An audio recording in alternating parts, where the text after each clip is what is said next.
Nakakalungkot dahil muli, nababanggit na naman natin ang mga kaalyado ni dating Pangulong Duterte. Hindi po ginagawa nakatatawanan ang isang ganitong klaseng sitwasyon. Kaya kay Ms. Hanelet Abençania, huwag niyo pong gawin na issue.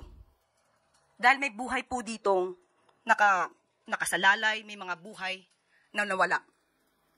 Huwag niyong gawing issue ito at gawin niyong katatawanan ang gobyerno.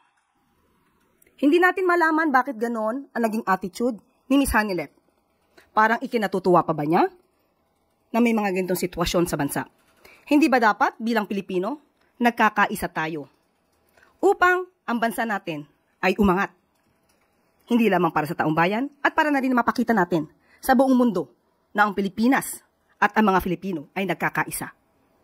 Huwag silang gumawa ng gulo dahil hindi po yan maganda. Huwag nila simulan ang gulo sa pamamagitan ng pagbibigay ng ganitong mga klaseng remarks o pananalita.